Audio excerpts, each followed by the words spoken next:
and welcome everyone to very much Catchup. Hello, world. Well, just like the others, and I do mean the ones from the stars. So we're still waiting on Red Thor to get on, but we're picking up our campaign back in Cherek, and if you look on the main world map, Tristan is. I show that you have accessed it, but I don't see. I shared it again, so pop up for there you go.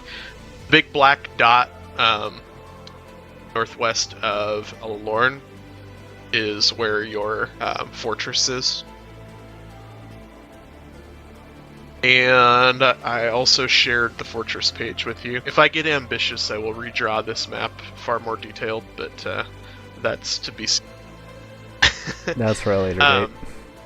It will get updated, though, as you guys decide what you want to do with your fortress. So, and like, consider what's drawn on the map right now to be placeholders. Like, it's not necessarily set in stone that that's exactly where everything is. Yeah. But, so, something that you guys are going to need to start thinking about is that in the time that we've on sabbatical here, you have finished capturing this fortress. You have made it secure. The king has sent you craftsmen and builders to help to reconstruct the walls, to fix up the fort. Actual keep itself is almost in prime condition. Let me see if I have that map. I don't know if I ever. I think you were still working on it last time we were on here. I'm not too sure. I know I had one almost finished, and I was gonna just throw up a had if not vomit it, but toss it up. Yeah. Well, if we start RPing, then I'll start going over some things with Balgor. I don't really plan on doing. I didn't really plan on doing any RP. Honestly, I didn't plan any adventure stuff tonight. I just wanted to do some housekeeping with and let you guys ask questions, and if you have questions about your characters, because I know you haven't seen them in a while. So what I'm looking at too, I was talking Red Thor and Warlord before you came on, Tristan. I'm looking at setting this on a every 2-week schedule. I'm not even sure that I have time to do it every 2 weeks yet or not, but that way we can plan it. I'd like to try to set a time that's earlier in the evening so that we aren't playing till dark 30, 2-3 in the morning, because I cannot do that, especially in the summer. Yeah. I've got too much with real life, so. Which is understandable. Same here. My work schedule is spotty at best, especially with this current climate we're in right now. So I don't know if I will. What I would ask is, I guess, as it stands right now, what nights work best for you guys? The weekend nights I will try and keep to myself, just to do. That's totally understandable. I'm gonna reserve Monday for myself as well, because Monday is my one day off.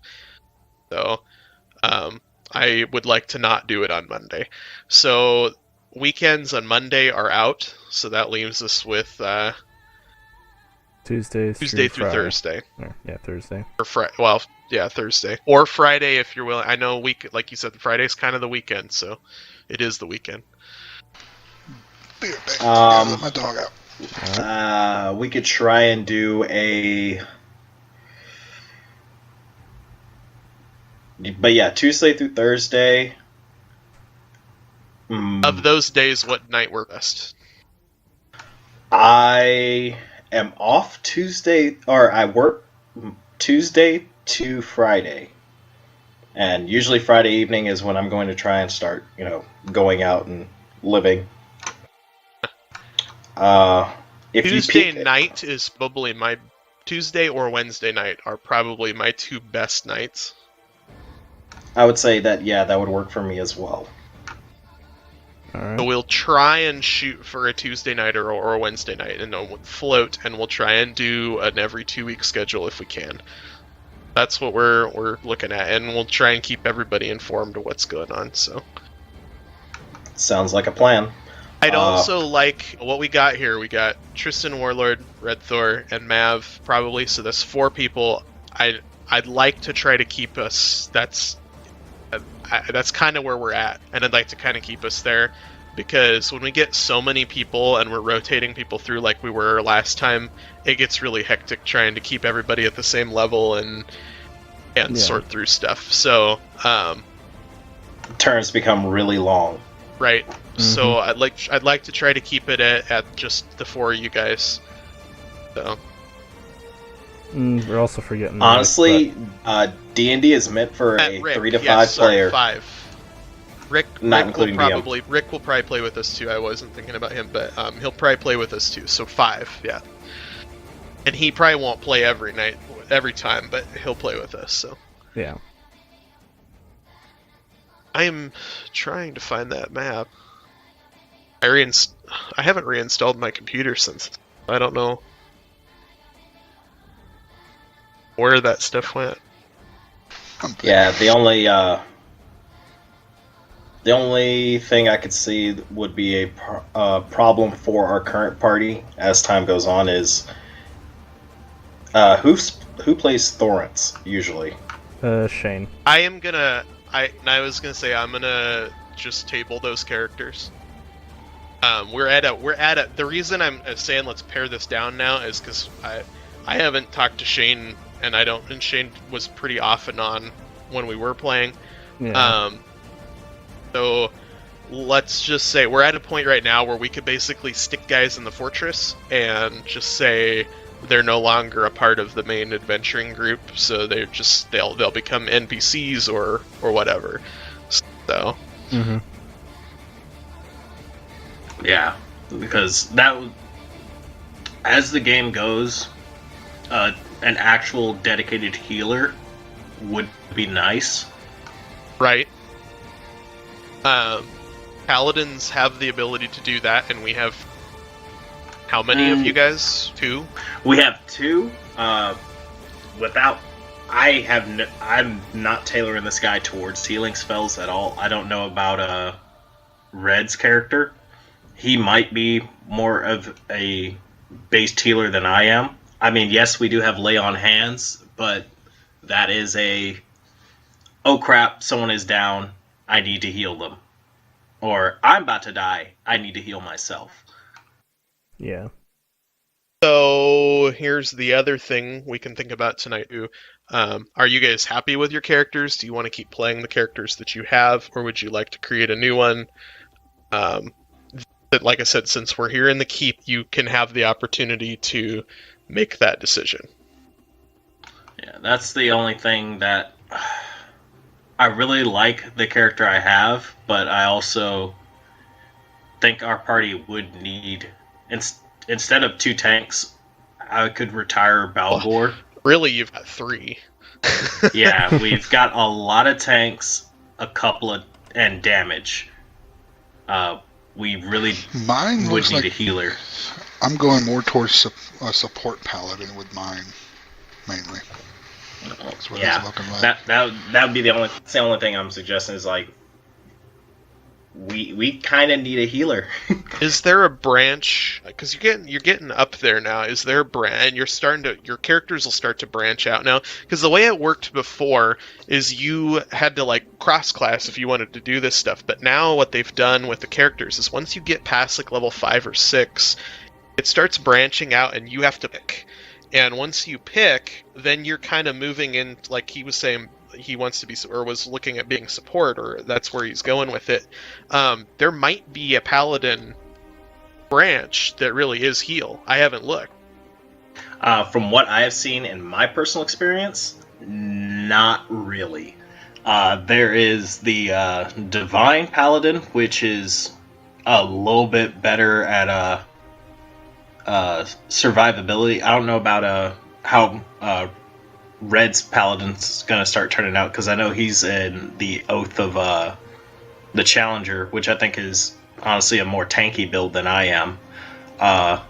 Just because it has that whole Oath of the Crown. Oath of the Crown. I don't know how that one turns out. It looks like it is very supporty based as well, just with the whole, hey, everybody fight with me and we're going to do this stuff right. Mine is very much towards, I want to kill things. I'm really tanky though, so it's really hard to kill me while I am killing you. Yeah.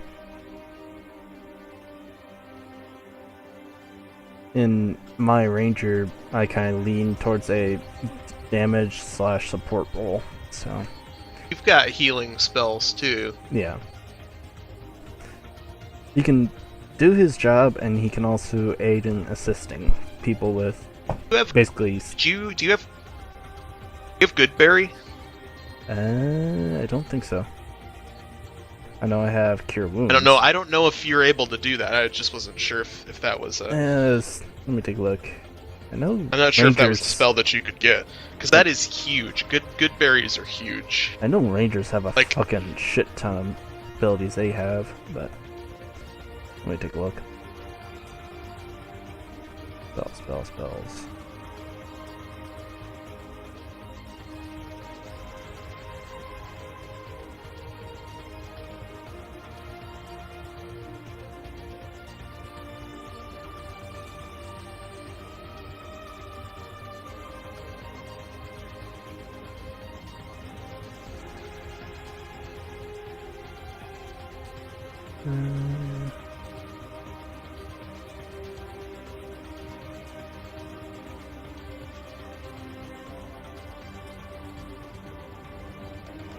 Focus. Yeah, I'm looking at the paladin chains, and I don't really see. There's like warding, and there's a lot of support stuff, but there's no real straight up heal. Yeah. I've got an Aura of Vitality. I've got Spirit Guardians, Guardian of Faith, Circle of Power, and Gios. Warding Bond, Compelled Duel, and Command, as well as a Zone of Truth and Banishment. Yeah, those are they're good abilities, just none for really towards healing. Neither am I. I am very much towards taking down an opponent. Very fast, in very fast succession, might I add. Well, yeah, that's the advantage, because I can put a mark on a target and I can beat it down very easily. Mm-hmm. Or at least I have better chances of doing damage Rangers for each can attack. get good berry. It's not like massively awesome, but like in a pinch, that just is. It's really good because you can pass those suckers around. So they're like. And anytime we're walking around and we need food, you can always just be like, "Hey, here's some good berries." They're like mini health potions, Mm-hmm. and they're renewable, and they don't 50 gold apiece. Yeah. Yeah. There's nothing wrong with Goodberry. I'm not knocking it. The only reason I say is like I either because I like Balgor, but if it comes down to it, I'll start taking some levels in Cleric or something with some more healing. Or Cleric would probably work best with what I am, especially with the whole I worship Bane and I do all this godly stuff under him. It'd be kind of funny though that you're a chaotic evil paladin who's suddenly doing Lawful all evil. of this. I do They're have laws and I adhere to them. lawful evil paladin who's suddenly Doing is a cleric healer duties. as well. Normally a deathbringer, and suddenly I mean, I've even thought about like taking points in Wizard and becoming a Necromancer just to be all evil and gory before I took the break. Because I was looking at some of the stuff in Wizard and Necromancer seems he's fun. fighter wizard. I'm worried about the cross class. I mean, you guys are welcome to try it out. I'm just worried about the cross classing stuff because I think that it gimps you a little bit. It's not as good as it was in like 0.5. It's like I said, the game's designed to where you get to a certain level with your characters and you're supposed to start branching out within your character's class. And that's when, that's where Pinky decided he was gonna take another pass. Right when things are really starting to get good for your class, that's when you decide to start over on another class. So, and really, lore-wise, the way it should work is that once you change classes, you really should be able to get more levels in your previous class. Because it's like you've changed your entire route. I mean, you've changed your entire your folks, and you've gone. So now you almost kind of like gave up focusing on a paladin to be a cleric. So you maintain what you had, but you don't really gain any. You don't really gain more paladin levels. So. No, I understand.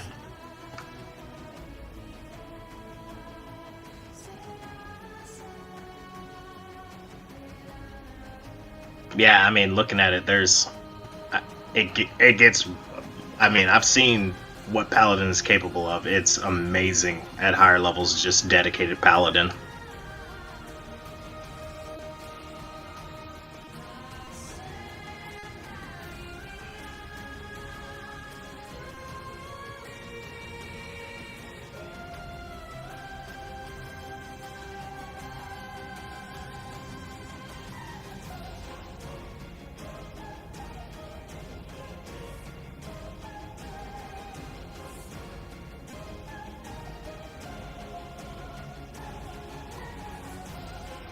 What's the name of that website again, Tristan? No, it's in my bookmarks, but I gotta find it.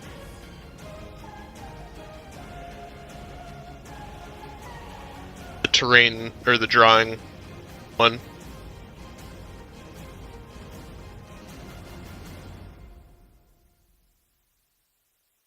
Oh, I think this is it. Yeah, I think this.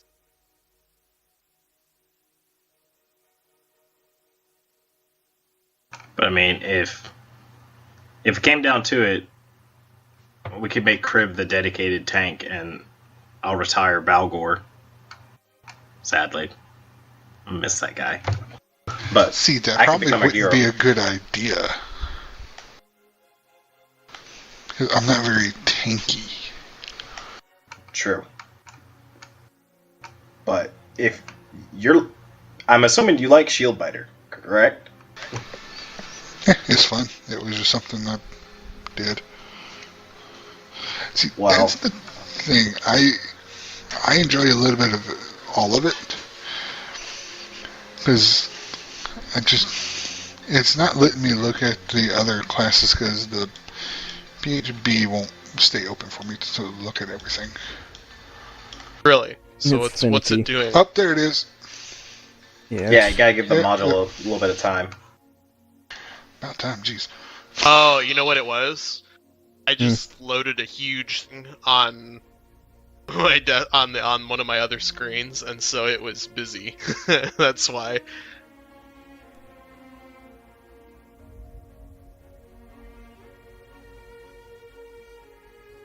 Okay.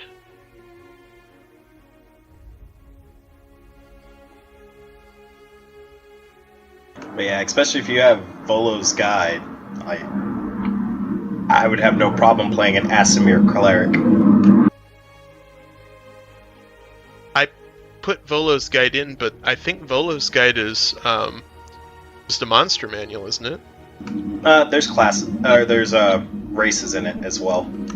Okay, because I added it, but I limited it to just myself because I thought that it had just was monsters, so I didn't want you guys. Peeking through the monsters, no, that I understand. If you could limit the book to just the races, I don't even think better. you can limit just Yeah. section.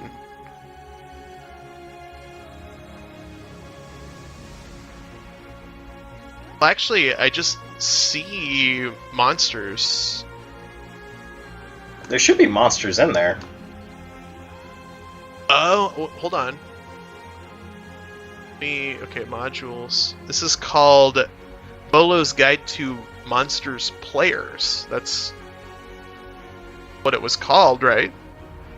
There should be a DM version as well, because it does add a couple of more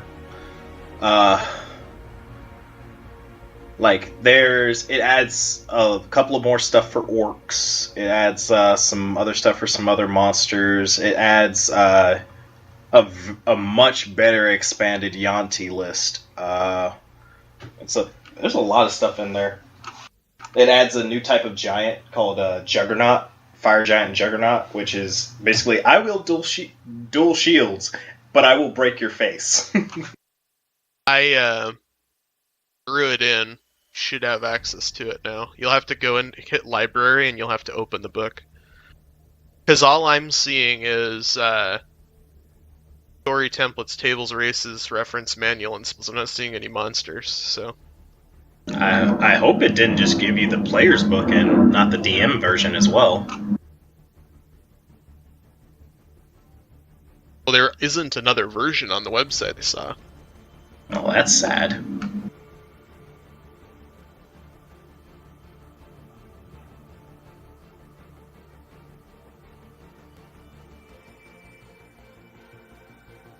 Oh, yeah, no, there it goes. Yeah,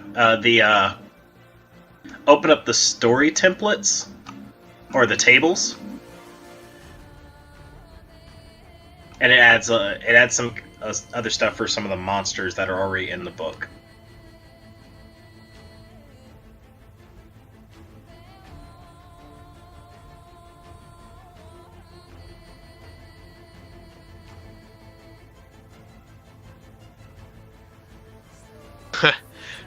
Allows you to play a bugger. Interesting. Mm-hmm. Play a what? It basically is like for the players that are like, I want to be one of these monstrous creatures. Okay, well, here's some rules on how that would work for you.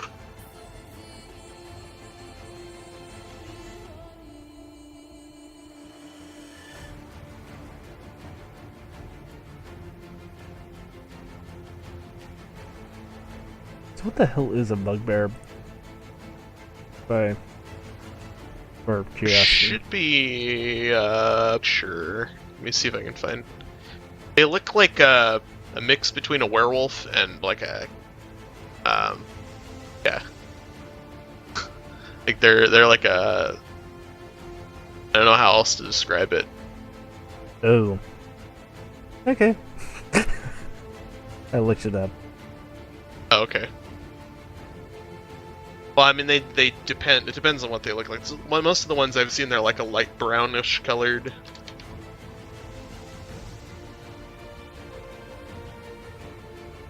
Kind of like this. Wait, no, this can't copy. I have to copy the link, then paste the link. I'm not in Discord. I found- One sec, be right back. Alright. They're like a more animalistic orc, basically. The beast, more beast-like, so they're hairy.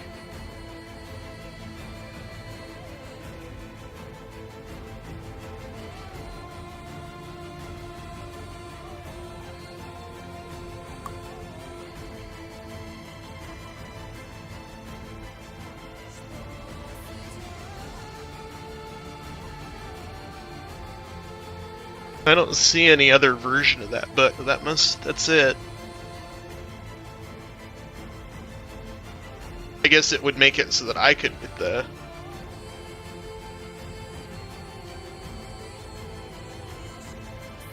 F.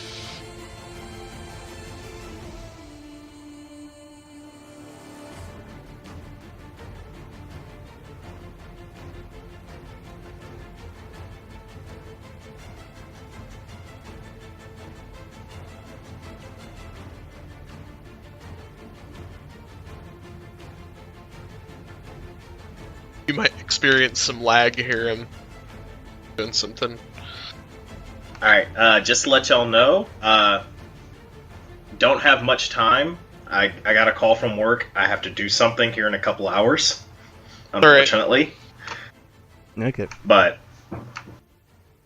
It's already almost 11 o'clock. I didn't want to go too long tonight. I just wanted to talk, get you guys back in and looking at your characters. So Yeah. Well, if y'all have ways to contact me, if something does happen, Tristan, you have me on Facebook, so you can also send me a message there if I don't get back to you. Yep. I will talk to y'all then. Let me know what if y'all want to play next week. Let me know ahead of time so I can make plans. If not, just let me know when the next play date will be, and I will talk to y'all Alright. then. Roger.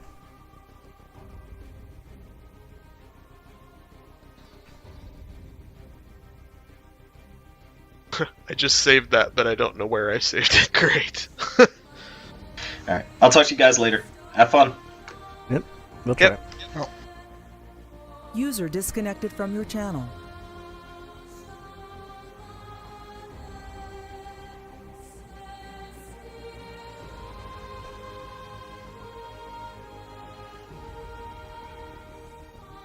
I don't know where I saved that.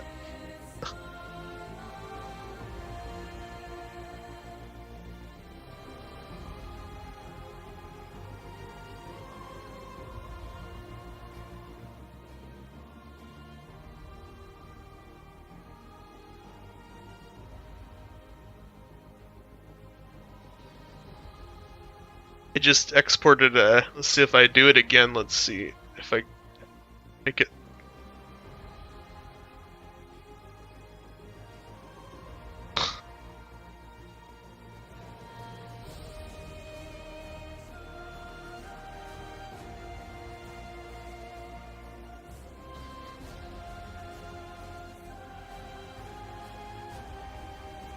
There it is. I see it.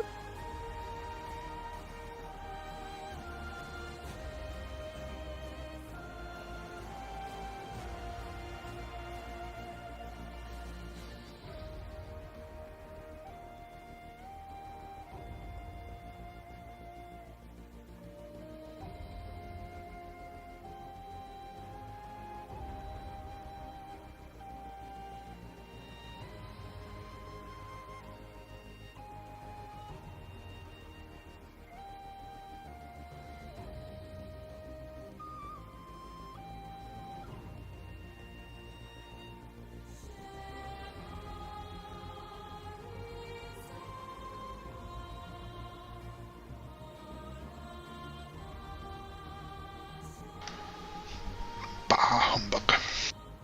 Humbug. Where have you been, laddie? We've been waiting for you for about 10 years already. Eh.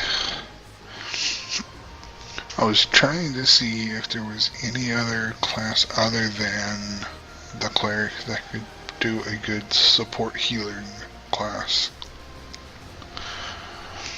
I mean, other than probably the ranger, no.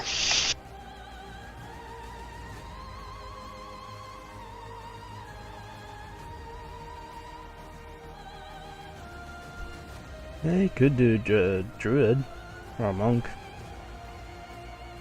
Monks, I don't think have a lot of healing. Druids could.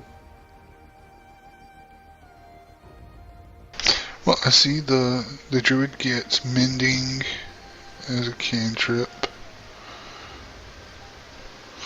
Cure wounds for first level. Good berry. Healing word. Purify food and drink. Create or destroy water.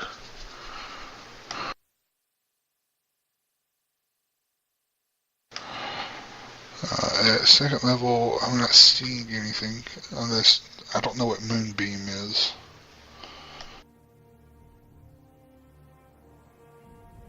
Where is the...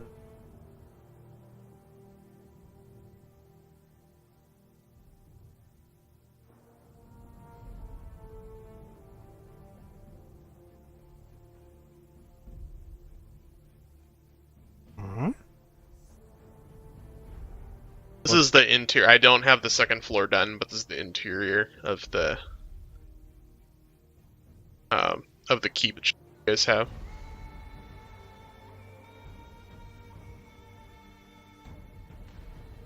all of this stuff is subject change, but Yeah.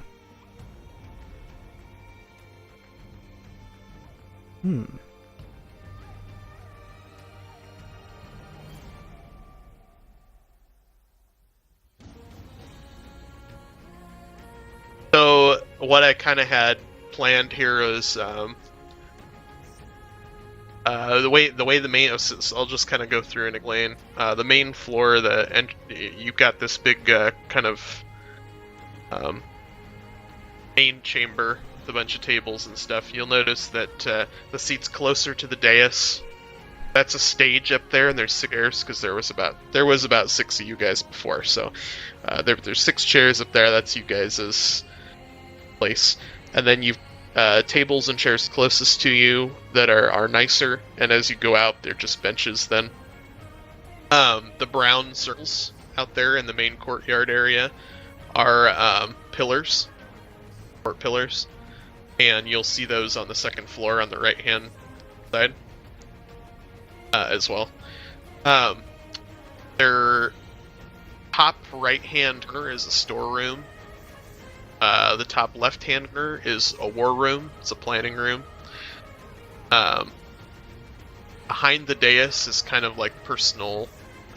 It's more like a private area for you guys to go back into. There's chests and things in there that you can store you guys' stuff in. Bottom left is a kitchen area. Bottom right is a blacksmith area.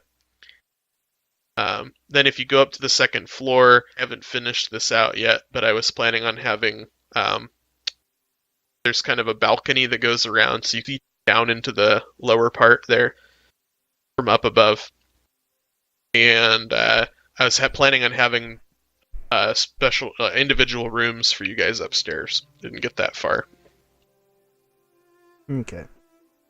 The bottom and the center of this, on the right-hand side, the second floor, that's a balcony that goes outside and overlooks the entrance to the door. And go out on that and look inside. I don't have a roof view yet, but I mean, other than you can look at the main page and see the roof. So there's access to the roof from the second floor, so that'd be like a third floor then. Okay. I also have the Wizard's Tower. If I can find that one.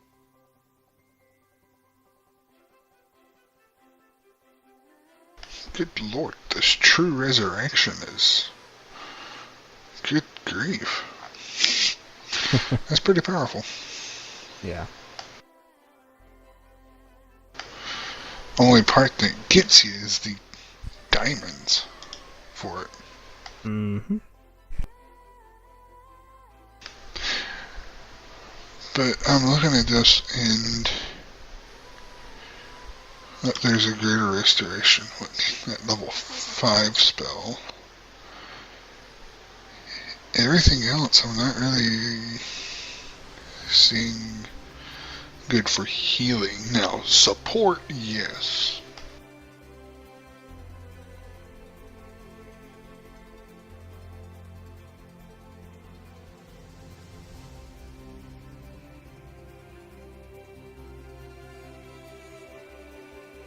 So let me just add this one and share it. The tower, I didn't draw this map, so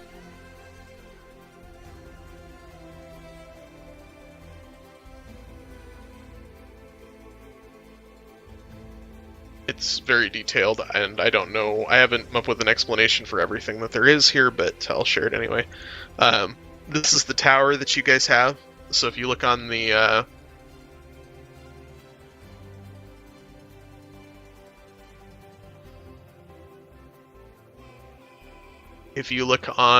player-owned fortress map, that is the circular tower north of the keep.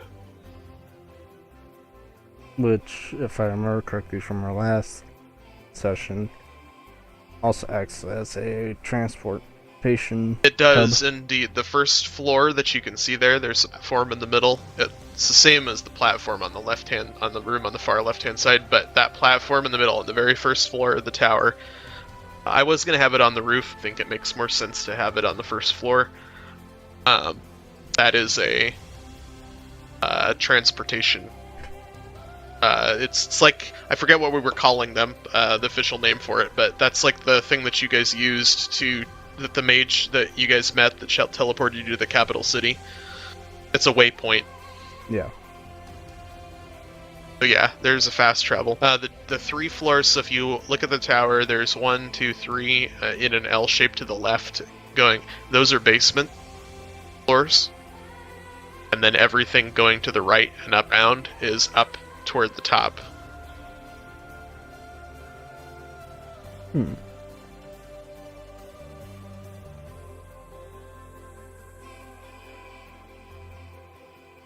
Again, I didn't draw this map, though. I don't have an explanation for absolutely everything, but you get the idea. Bed chamber. Quite a few bed chambers, actually. Yeah, there's 3 floors of bed chamber area.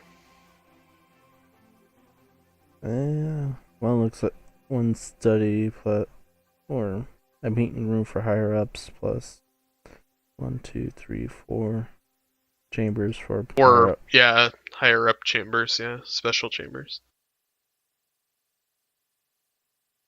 The one room looks like it has a vampire skid in it. Which one? That room you were talking about looks like a war chamber it has a war room, and then it has like a casket, it looks like, or I don't know what that is. Looks like a torture table. Could be. Actually, yeah, I think right. Well, who knows what those mages are doing? Well, they're probably torturing, that's probably where the higher-ups go to torture the ones that they're looking for information about spells that could destroy the world. Who the hell knows?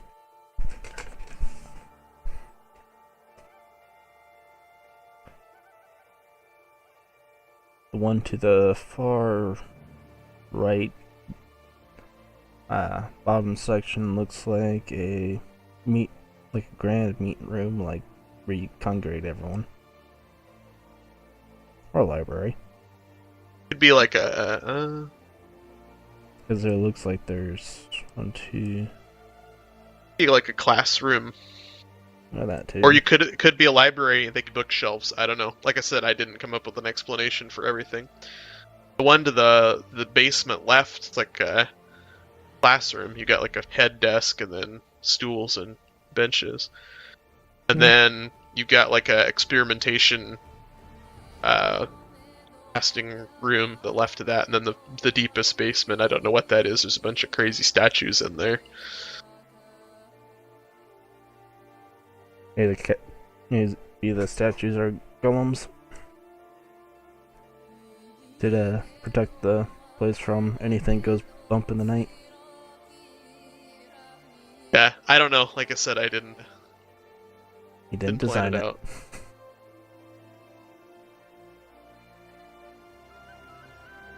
I don't have the stables drawn up. Stables are pretty self-explanatory, right. I think.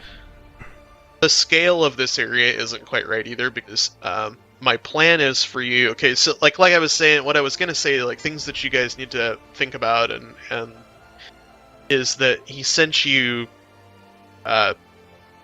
craftsmen, so they're able to fix up walls and also install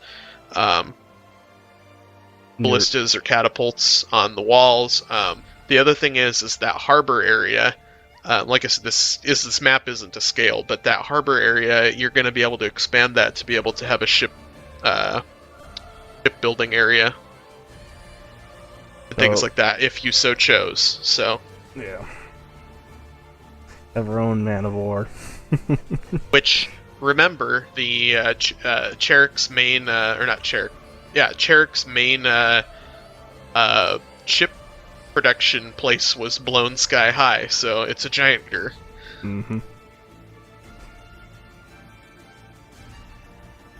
So we're definitely going to need another main port again. So to continue trade.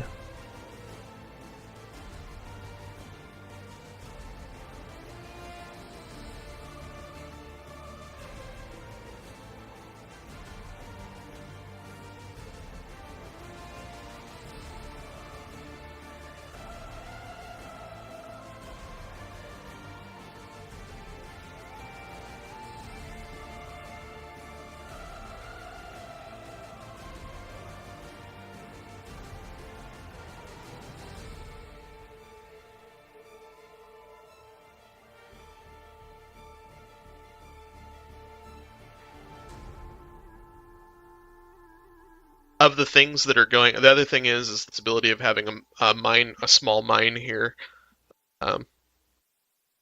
There is an old shaft that isn't drawn on the map that you guys could explore and look at spending some of your money. So like my point of saying that you have these craftsmen is you have a certain amount of money, and I haven't really, we'll talk about the next time we play, but I haven't really determined how much.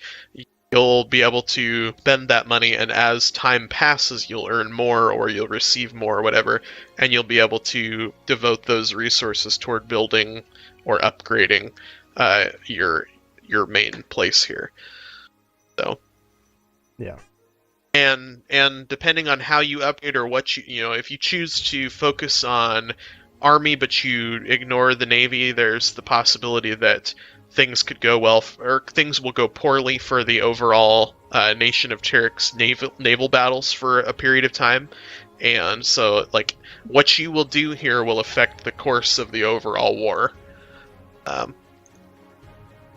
So we have to choose wisely. We'll probably have a couple nights, as we go through the campaign, like interspersed throughout we'll have a couple of nights where you guys talk about.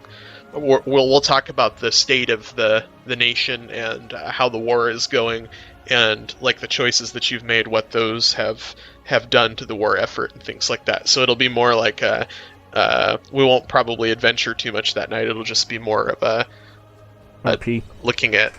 It'll be more looking at what you want to do next, or what your plans are.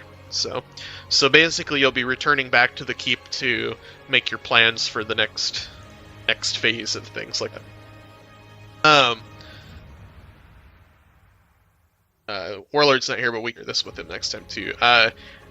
What's kind of going on right now is the Cherek is low on timber. They are not able to produce ships very well. Their main ship production port is totally demolished. They have smaller ones. Troll Guard is one of the main mining areas, and Troll Guard needs a kick in the pants to get things going and get the production rolling again. Cherek was not prepared for this war necessarily. So it's kind of a mobilization phase. You have limited timber, limited metal and resources because it hasn't been being. It's not that you don't have access to the metal and ore and things like that. It's just that it hasn't been being mined. You don't have a lot of access to timber. You're limited there, so you're needing to look at how you can solve that issue. There's some recruiting stuff that needs to be being done, not only just for your group. Obviously, you guys aren't the army of Cherek. You're not the main army, but you are an army of Cherek. So We're one of many. you need to build up. You're probably one of the main groups. If you've ever read Game of Thrones, you know how like each kind of territory, like before Game of Thrones devolves into like 6 kings fighting against each other, or not 6 kings, like 4 kings fighting against each other.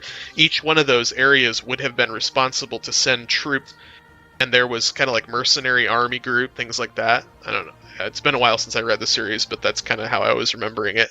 So you guys are kind of like a mercenary army group. You have been commissioned by the king, so you're not necessarily completely free to do whatever you want, but you're kind of like a mercenary army. We're on a leash, And but we're there not are- on a tight leash. Right, and there are other groups that are they're smaller than you guys. They don't have as much renown because you guys made quite a splash coming up the coast from Eldric's Haven and all the things that you've done and the encounters that you've already had with Cherek. Or not with Cherek, with Sindaria. So you are more knowledgeable about the way things are right now than these other groups probably are. But just know that you're not alone, so there's other stuff that's going on throughout the kingdom. We got the Rangers that are now led by Elizabeth Otwell. Right now, and so there's that is greatly improved the recruiting because so it's like, to give you an example, that's something that you guys did in the past. Now you've set things up and put things in motion to where the Rangers, which, like I said, so going back in the story, we talked about how Eric didn't really have a standing army. They had these mainly it was based on these mercenary warlords. We talked before about how when you were in Eldric's Haven, the guy that was in Eldric's Haven was a member of one of these families. I think, if I remember correctly, I think your character Tristan is kind of perhaps from one of those families. Like you don't quite know the history behind your family and everything, but you know that at some point in time your family had some major influence in these groups. Mm-hmm. So you've got areas that are kind of basically controlled by warlords that have sworn allegiance to the King of Cherek. And so like Halberg over there, Mallory on the coast, these are some of the other ones that these are some of the other major centers for these kind of mercenary army group. But the Rangers were the sort of standing army of Cherek. And so now, because of what you guys have done, you've basically kicked the Rangers in the pants and got things moving with them. They're building their forces. They are and put a upgrading. Commander that's actually going to be right. A good one, And instead of the one that was in there previously. So on one hand, the Rangers are still a very elite force, but they are also building into more of a standing army for Cherek, not a mercenary group. They are actually official military of Cherek. So they're building standing army for Cherek. So don't always expect the Rangers to be this like focused and powerful group, because they're not. They're spreading their talent thin by training up this growing army now. So if needed, they could come together, and you might get a force of well-trained Rangers that are good. But you also may be getting Green Ranger troops or Cherek Army regulars rather than just Rangers. So that's I was throwing that out there. So the Rangers still, like, the Rangers themselves stand as the powerhouse fighting force of Cherek, as the standing army for Cherek proper, but they're working on building a standing army for Cherek. So kind of like things that might be, as far as adventure stuff that you guys could choose to do, is getting mineral production going. So going up to Trollgard, seeing what's going on there, working through that.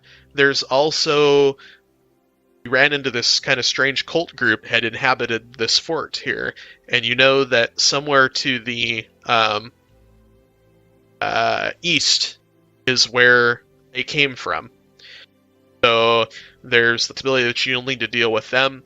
Also, in line with that is the need for timber.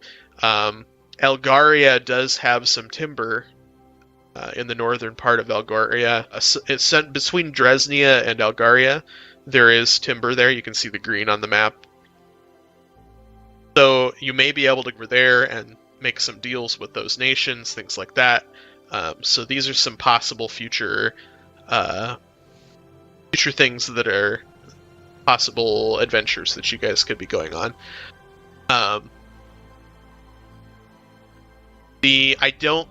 At this time, I don't think you guys are ready to be going to Sendaria itself. No, definitely not. There may be some fighting on the high seas ahead, because the Cherek Boar Is blockaded. Yep, Sendaria definitely has the upper hand when it comes to ships. They had wood and timber at one time, and we going back into the story that I was setting up here. Sendaria's timber areas have shrunken, or they're very small on their map.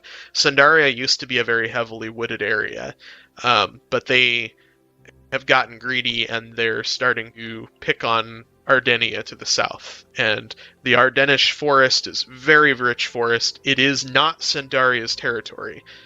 So they are just as much in need of her as Cherek is, although probably a little bit less so. They're a little bit better set. Sendaria also has a lot of food production, whereas Cherek is not a very rich place for food production, so that's another thing that Cherek is going to be eating. Yeah. So besides finding resources, so besides wood and food and getting your ore production going, Cherek's probably going to need some allies. So there's some future stuff going on there with how are you going to talk to your neighbors and see about finding people to fight against Sendaria. To the immediate east at Kotu, Red Thor's character and Warlord's character and Nav's character will be familiar with too. It's kind of the fallen kingdom of the Dragonborn. Most Dragonborn are not full Dragonborn. There's some like a degeneration amongst the Dragonborn. So in all honesty, Red Thor's character, Balgor's character, and Mav's character are kind of rare. The fact that they're Dragonborn. There are lizardkin or lizard folk that inhabit the region, and the lizard folk are essentially what has become of the Dragonborn. So think Mass Effect and the Krogan. How except that in this case, their young don't die at birth; they just simply aren't what they once were, and the majority of them are not full Dragonborn. And the other issue is that the gods like these Dragonborn as fighters for their planar wars, the interplanar wars. So they typically recruit the Dragonborn, and the Dragonborn fight for the gods, which is why Balgor's character fights for I forget what's Bane. his Bane. He fights for Bane. Krieve, I don't know who's your deity. Asking a question I don't remember the answer to.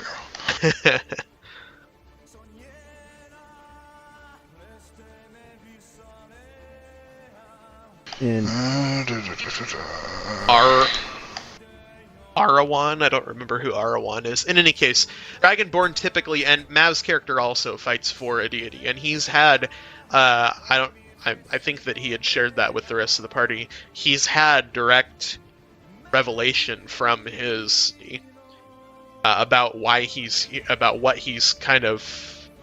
his deity intends for him to do. The gods had an agreement that they would not mess with the realm with this. This is the primary plane, and there was an agreement. This was neutral ground. They could take soldiers from this area, but they didn't directly mess with the actions of what was going on in this area. However, seems to have changed because the Sendarians, I gotta remember Sure. notes. Char. The Sendarians Char is definitely involved with the Sendarians. You know this because you've encountered servants of Char. You've seen the demonic magic that they're using. You've seen them conjure up demons from hell. You know that the Sendarians are In league with Char. Now, I would be careful to whether. Well, I guess, yeah. At this point in time, you assume that they're in league with Char. However, I think Rick's character revealed some information, didn't he? Do you remember? I think he said that there was a group that killed, or either killed or has his sister captured. Liesel's sister, I think. But I'm Yeah. not sure. So do you? So he did share that. So use proper names for the characters here. I keep forgetting the characters' names. Liesel was spy for Sandaria. She was actually sent to spy on Cherek. Because of what she has seen, she's turned her allegiance. The reason that she's turned her allegiance is because she was kind of recruited and forced into what she was doing because when she was young, she saw her sister murdered by these shadowy figures, and who now she has come to realize were servants of Char, and she has seen these servants of Char directly working for Sandaria or in Sandaria's favor. She's turned cloak. So what I would say is be careful condemning all of Sandaria, because Char is definitely influencing things that are going on in Sandaria, but not all of Sandaria may be for Char. So condemn them all. Liesel is a prime example of that, where she was fooled into believing, and in fact the lie that was told her was that these people, these shadowy figures that she saw, were actually from Cherek. So she was kind of indoctrinated into the service of Sandaria, believing that Cherek was an enemy because Cherek had attacked Sandaria and all of this. But the truth may be far deeper than previously realized. Condemn them all anyway. They are traitors. As they a do not refresh, believe in Iran. Yeah, they definitely don't Celtic believe in Iran. god of life and death. In general, speaking in terms of like alliances to Deed, or not alliances to Deed, but what's the word for it? Coherence. Favoring adherence to certain deities or favoring a certain deity. The kingdom of Cherek never really favored one. There wasn't there wasn't really, like I said, the gods typically don't act directly in this plane. At least that this was an agreement. It seems to have been an agreement, according to what was revealed to Pinky. The gods they had an agreement not to directly act in the world.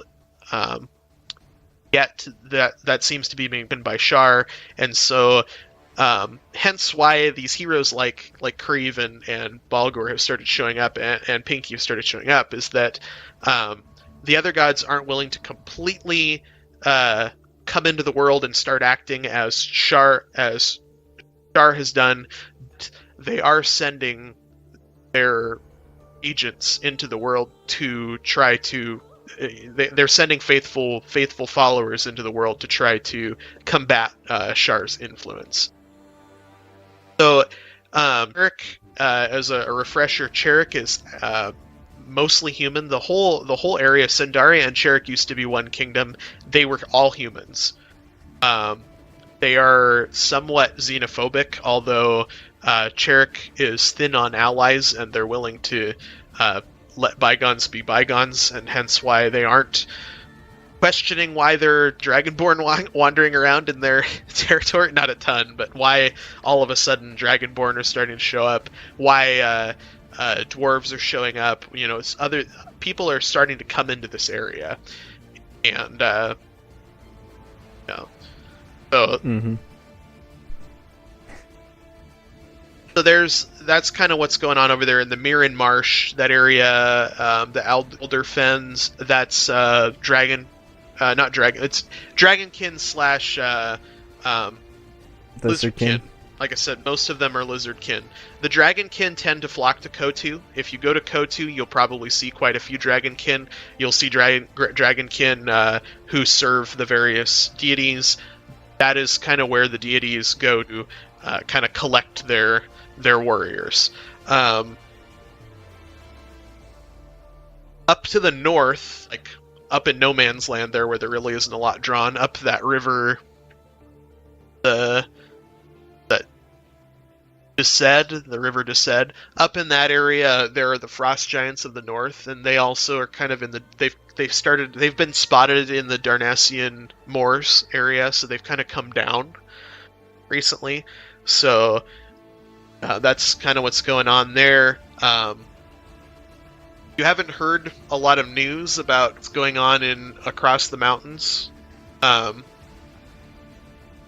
Garak is kind of like that road is kind of the main road that you know of to get over the mountains over into the forest of Nardrak.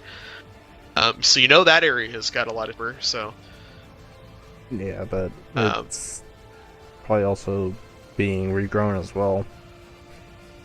Oh, there it is. The lands of the Morindim. That's why I was saying that. So the Morindim are the frost giants or the northern giants, and they have kind of coming down into Drasnia, into the Drasnian moors. I pronounced it wrong before. They're coming down into that area. To our listeners, I apologize if map looks familiar. I'm not very inventive, and I'm borrowing it from a book series. I forget what the book series is. So. We're making up our own lore, though, so if you followed the book series, it probably sounds totally odd and you're screaming, but whatever. So that's kind of what's going on right now. So those are some ideas about what you would like to... but you're recording this.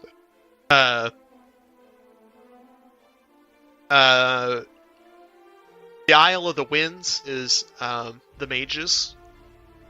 Not a lot's been heard from there lately. Smoke has been seen far across the horizon. It's actually over the horizon from Cherek, so you can't necessarily see it, but you know that as the winds have blown up, smoke has come from that direction, so something is going on there. The wizards have been intervening lately, though wizards and sorcerers and, raw magic users are fairly rare in Cherek. They're actually fairly rare in the world.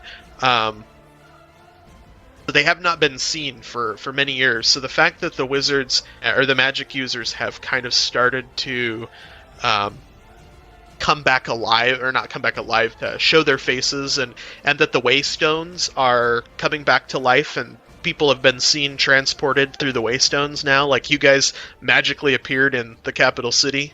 That word has definitely spread, and there's a Waystone here at your tower. And you actually have been given the knowledge of how to use it to get back to Valalorn, so you have the ability to travel to Valalorn. I can't remember. I think there is one in Eldric's Haven. I think there's one in Trelheim, so like it's to the major places, but you don't have use of those waves yet. Have use of Valalorn and the one at your keep. Right now, you have the ability to go back and forth between those two.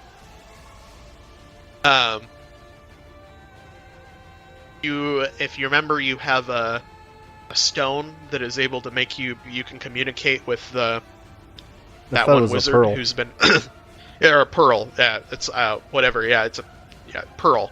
That you're able to communicate. That wizard that was helping you. Forget his name. Got it here. Gregor Ermond. Has helped you in the past. He's definitely been a help past. Mm-hmm. So like I said, I don't have any adventure stuff tonight, but that's kind of where we're at. That's to refresh your memory, and hopefully the people that aren't here will be able to watch the movie and kind of get an idea of what's going on, and we can pick up with questions next time. For the two of you that are here, what what is piquing your interest as far as things, so that I can maybe put some things together. Of what I've said, of the options you have, finding resources. So the wood, the food, and the ore. So there's 3 different possibilities there of places, things that you can do. Seeking out this cultists that were inhabiting this. There's a 4th one. Checking on the rumors of the mountain giants coming down. Looking for allies. Well, Of those things, what's sounding most interesting to you? For me, because I'm probably going to be switching my character up a little. Actually, a lot. Probably going to try to see if I can do a reroll. Because I'm going to do a druid. Would be looking for, like, timber. Forests.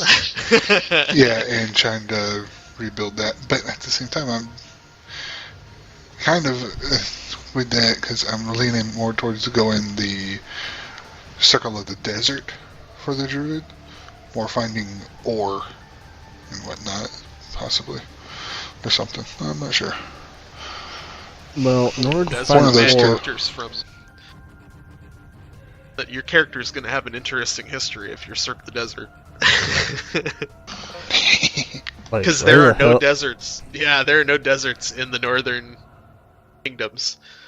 So Ice desert, leave me alone. frozen tundra.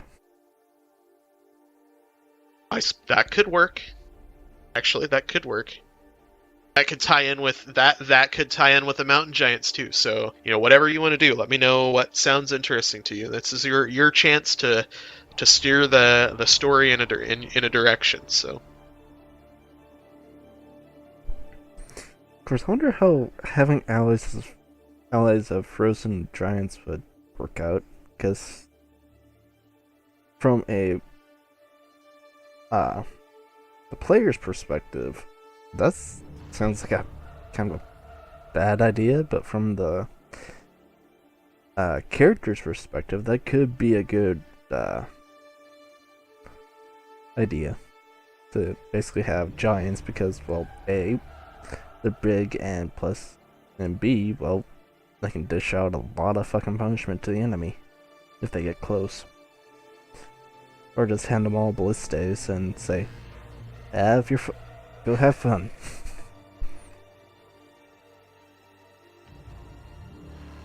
Yeah, giants. A whole army of giants wielding ballistae. Rip Barbie. There's your coastal defense. Just have them stand on the coast. There you Enemy go. ship There you sighted. go. Yeah. Mobile coastal defense. That's it. I mean, no. See, here's what they'll do, though. We're out of ballista bolts. And I'm just sitting there like, fine, you can take some of the trees. No, fine, load me. No. What they do is they just pick up some of the trees that I just had started growing, and they start using them as spears and throwing them at the ships. It's the other thing too is we talk more about what That's hilarious. what the territory is like. You've seen some of the maps. It's a rugged. I mean, Trees have to be desert. pretty. It's The trees have to be pretty it's- hardy in order to survive in Cherek. up in the north. Obviously, you have forests of pine. Long pines. It's just not that much. And to fight to fight a war, you're gonna need a good source of timber. Mm-hmm. Yeah. Which is probably what I would have my druid trying to do, is like cultivate trying to Acres get a upon forest acres. going. Yeah. The territory. So the T in Trelheim, where that is there, right above Eldrick's Haven. Mm-hmm. That green. That anything south and south of that down toward the point, that's all like Badlands. It's like just rocky no man's land Badlands. There's just really no. It's crappy ground. Like you can't really grow food there. You can there's animal life that lives there, so you could definitely like originally when this story began, you guys were sent on a hunting party into the Badlands essentially to look for food. So it's not completely barren, but it's not productive land. The farming areas are going to be up on that. They're going to be between those two rivers on the west coast there.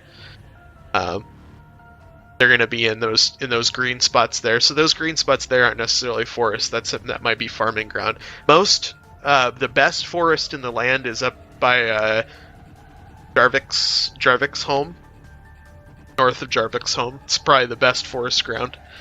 But it's limited, and you don't just completely want to clear cut all your trees. So No, you want to select the ones that look best and then cut that one, basically have the rest grow in its place, and then kind of cycle it out and then plant back newer trees.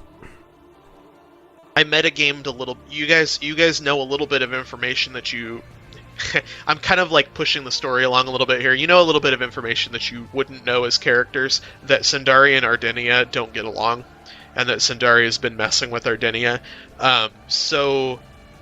Or Arendia, sorry, I'm pronouncing it wrong. Arendish Forest and Arendia.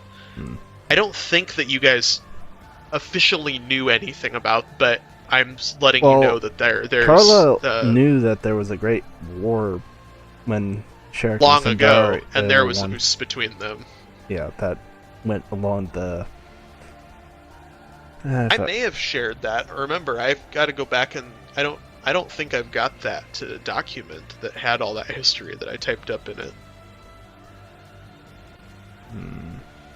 No, I think you just told us when we were doing the D&D. I'm not too sure.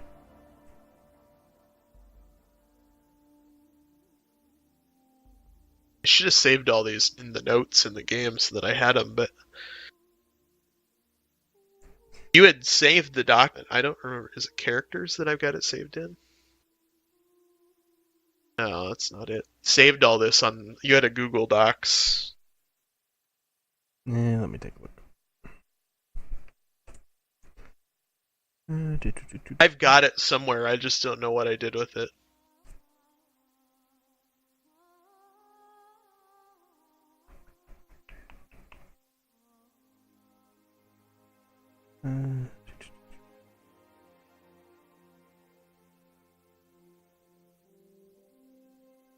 I really don't know what I did with it. Yeah, that would be it.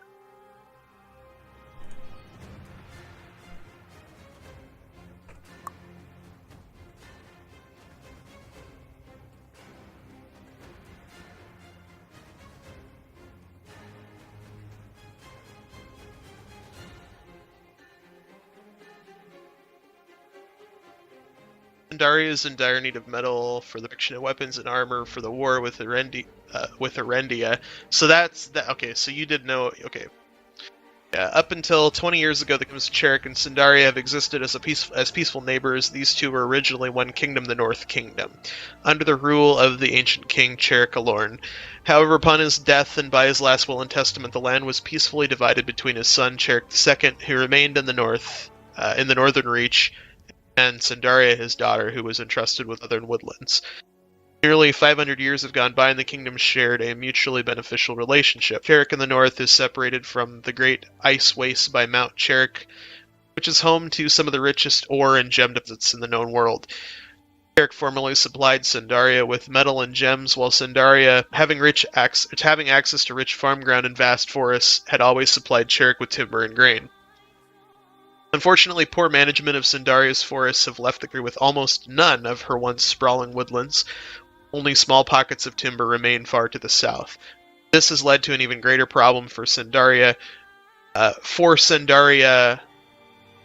Her neighbor to the south. To the south of Sandaria lies the kingdom of Arendia, Long before the kingdoms of Cherek and Sindaria were divided into two, there was a great war with Erendia. When this conflict was finally settled, the Kamar Treaty was drawn up. Treaty dictated that the border between Erendia and the north would forever be the Kamar River.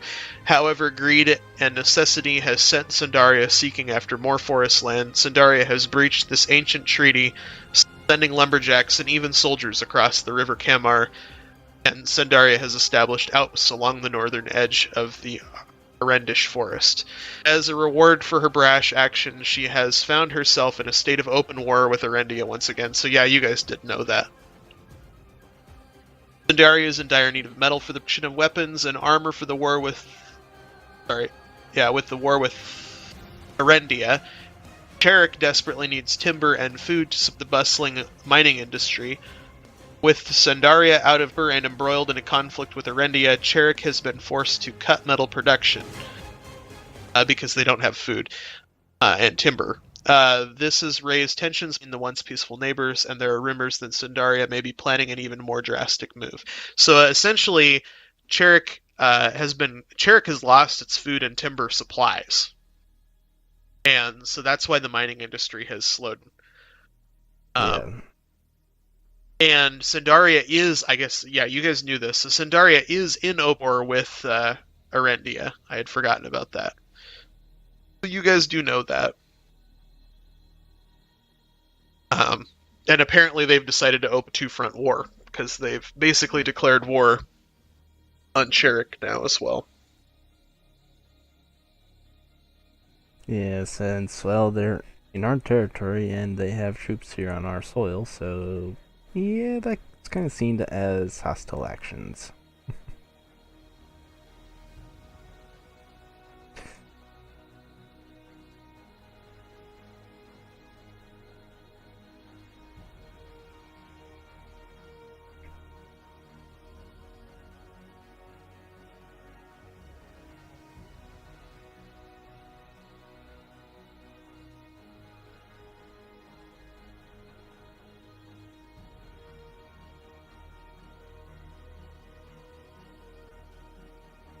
Let's see, we have to find pretty much people that will basically give us food for whatever we produce. Elgaria has vast plains, growing area for food. Elgaria is known for its production of food.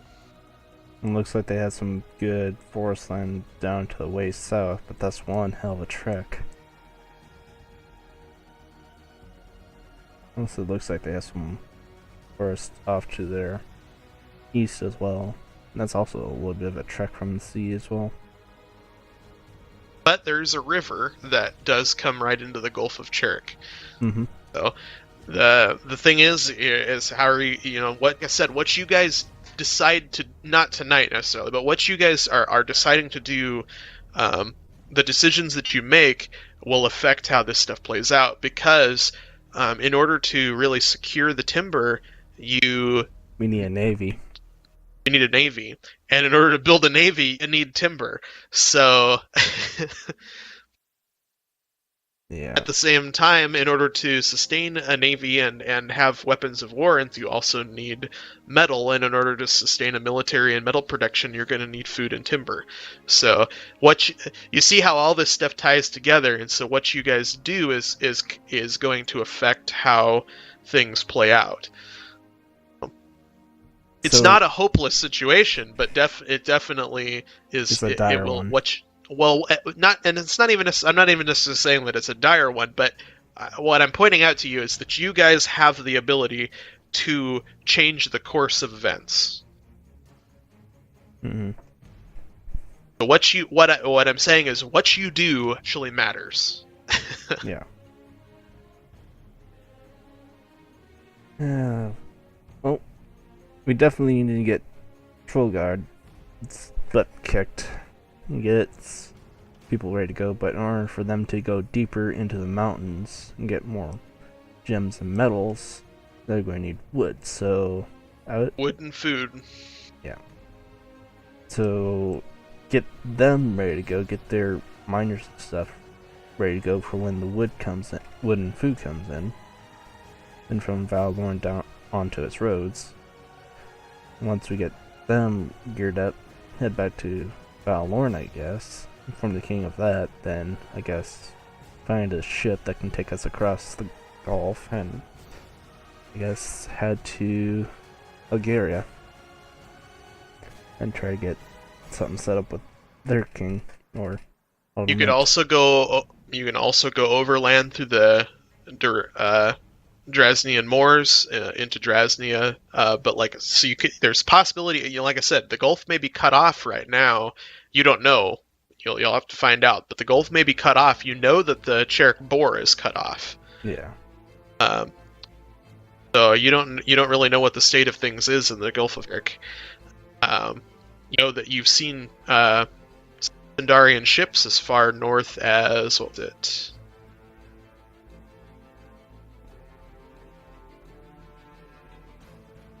I got the pin in the wrong spot for the port on the map. Here, I gotta move that.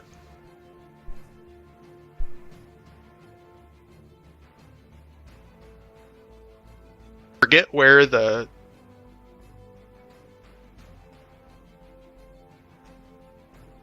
town was. The ship.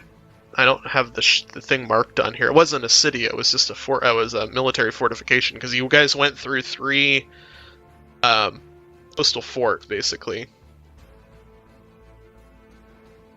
I think my pins have moved.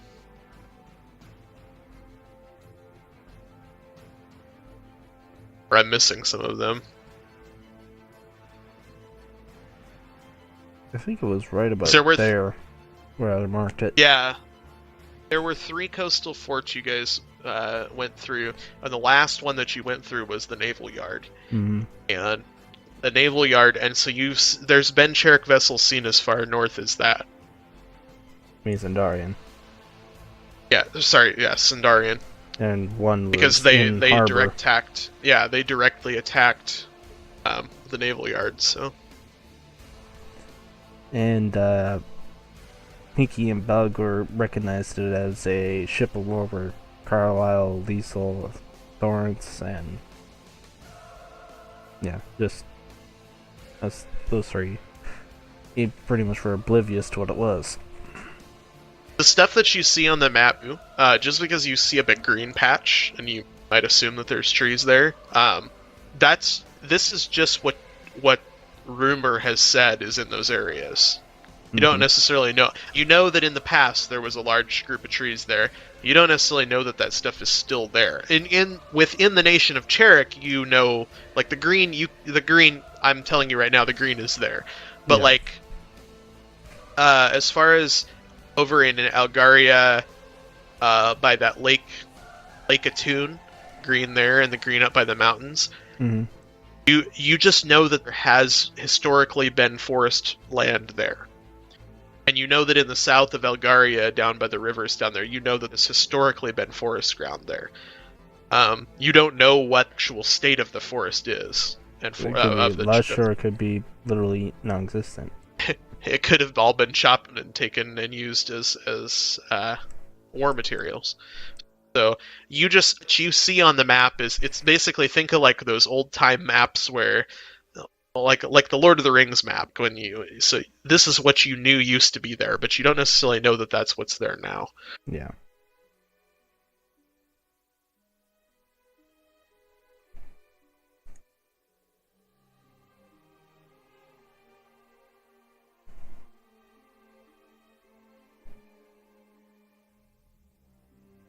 And if we can get that stuff up and going, then I'd say probably need to try negotiating with people, trying to get their support in Cherek and whatnot. Once we get trade routes divvied up.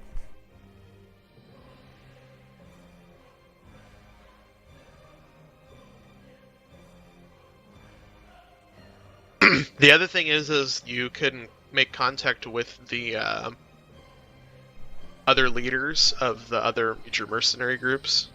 Mm-hmm. Like, so I was saying one of the main ship production places was got destroyed.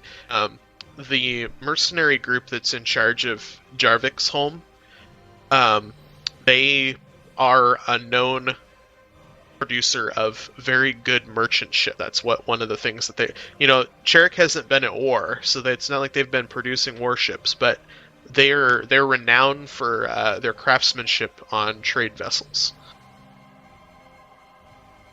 So as far as the mercenary groups go, Jarvik's home is kind of would be the main base for your naval expertise, mercenary. Your expertise, but your naval mercenary essentially. Mm-hmm. So, and don't discount that Cherek does have timber. They just don't have a lot of it. So you can't just completely rely on. You can't assume that Jarvik's home would. So, like, if you went up to Jarvik's home, you couldn't just assume that they're going to be able to pump out ships forever. No. And plus, we don't have access to welding, and we don't have access to a lot of steel, so we can't make steel battleships. So. That's not really technologic. That's not really technologically.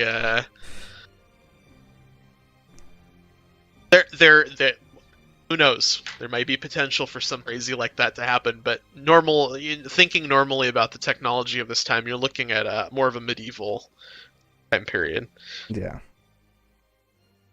The other thing is that you could use the timber by Jarvik's home to divert to the mines.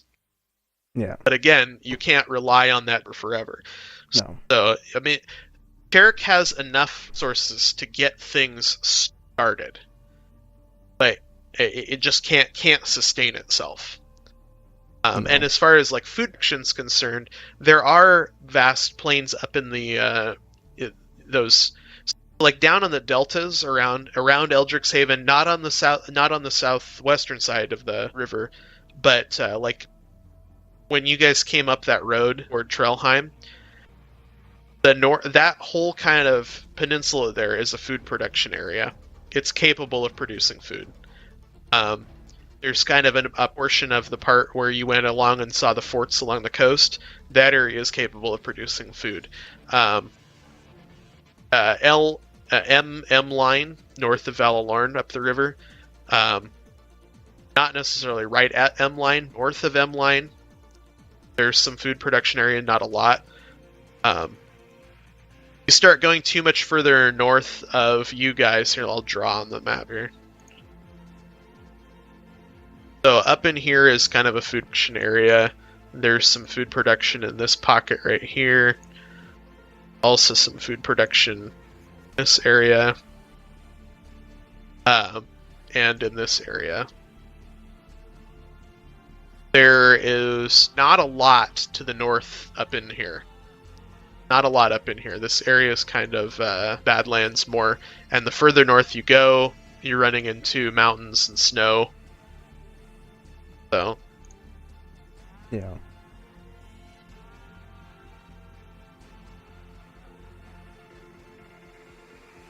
We have enough to get the locomotive started, but not enough to make the 100-mile trek that we need to go.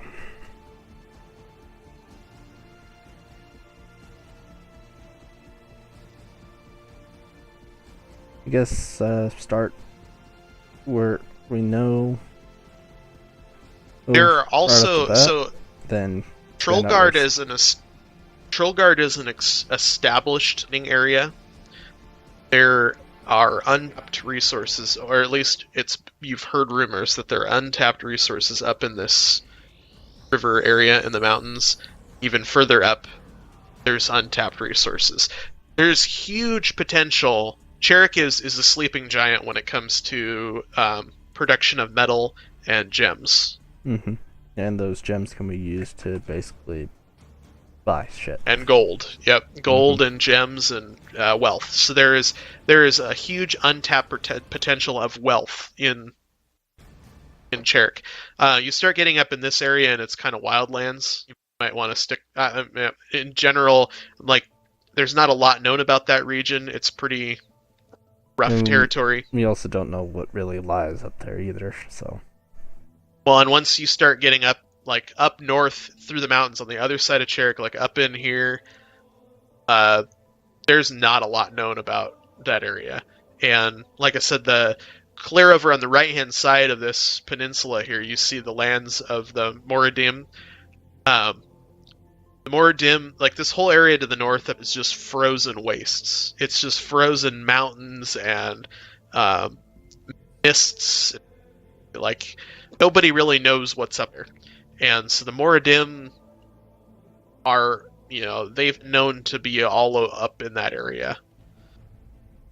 Not necessarily straight north of it, but, there's people don't typically go up there, so, oops, I didn't mean to clear all the drawings.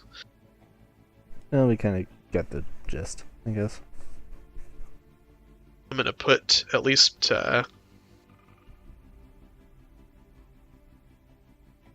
put the fort in there, the dock on.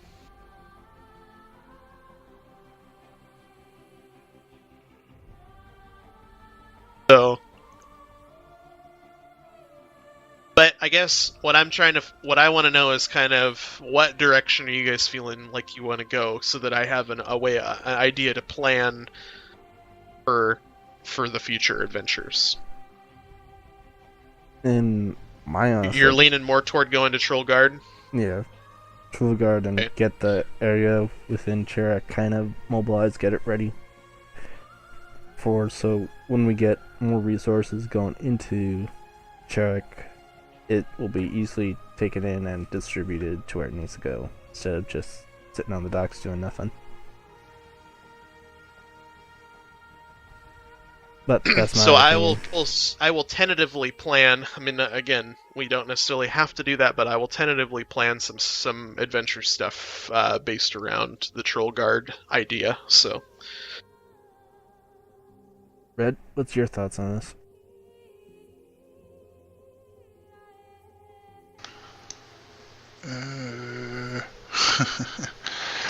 I'm just the guy that joined up with you folks, and I'm helping you out because I believe in what y'all are doing with right. We're not necessarily asking you as far as your first concern, though. We're just asking you what you would like to do.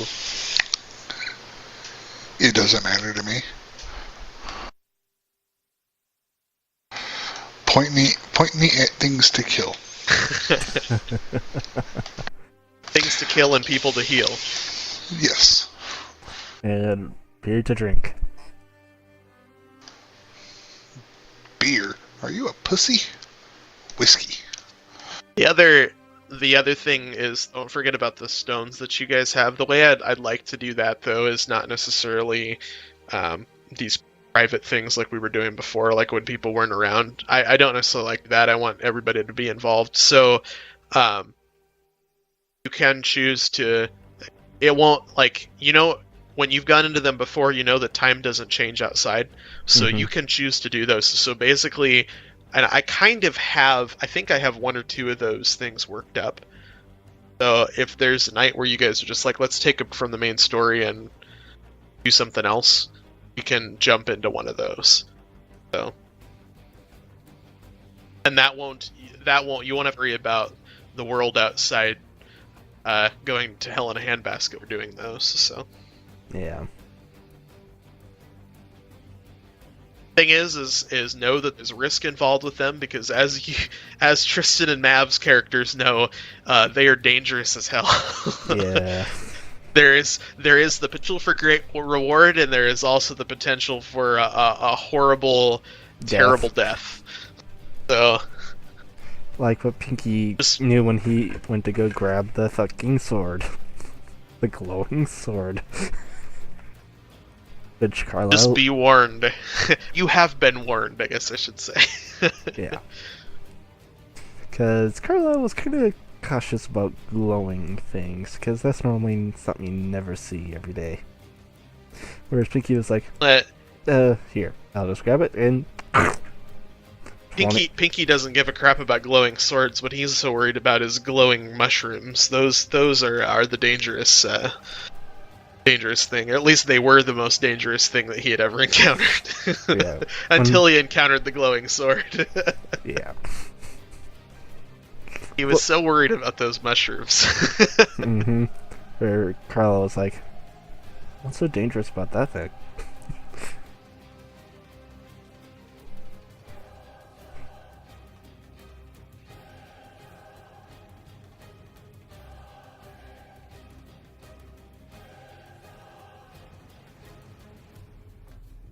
That's kind of where we're at. The thing I was going to say is, so we're kind of looking more at trying to do an every 2 week schedule.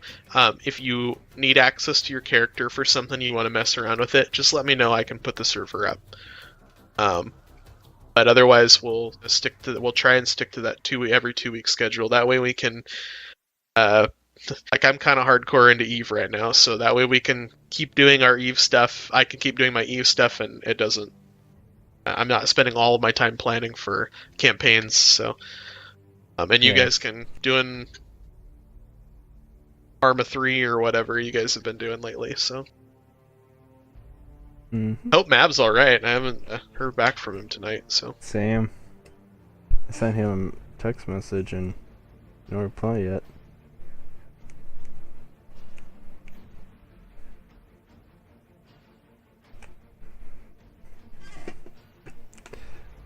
So, I appreciate you guys giving me the time off because of real life stuff, and it's also given me a lot of time to think of ideas and things I'd like to do. So hopefully it will, even though it was a long sabbatical, it's given me time to come up with stuff. So.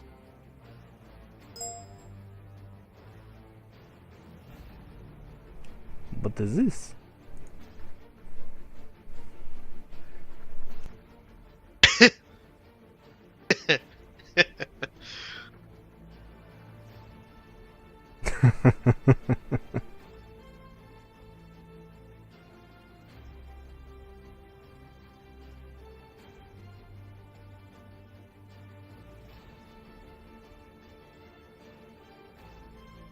But that's all I've got for our planning night. So you guys are welcome to hang out. I'll leave the server up if you want to look at stuff.